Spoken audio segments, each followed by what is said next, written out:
ile barabara kubwa ya kutoka Rironi kwenda Mau Summit kupitia Naivasha, Mai Mahiu kwenda mpaka Nakuru na Mau Summit. Wachana na hiyo. Si fire. Sasa ukinipatia mwavuli na wananchi nao, kama mwananchi ananyeshewa, si hata sisi tunyeshewe? Ama mnasemaje jameni? Fire. Ama mnasemaje jameni? Wacha nione tutam. Hii mvua haiwezi ua mtu.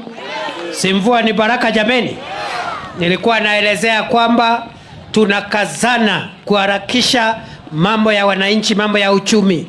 Ndio umeona ya kwamba tunajenga barabara, ikiwemo barabara kuu ya kutoka pale Rironi ambayo inabeba watu wengi wa hii sehemu ya Nakuru, sehemu ya Rift Valley, sehemu ya Western.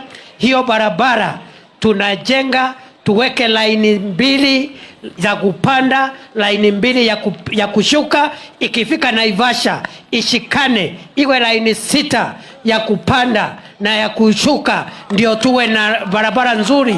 Tuache watu wetu kukufa kwa barabara na vijana wapate kazi. Mnajua ya kwamba rais amekuwa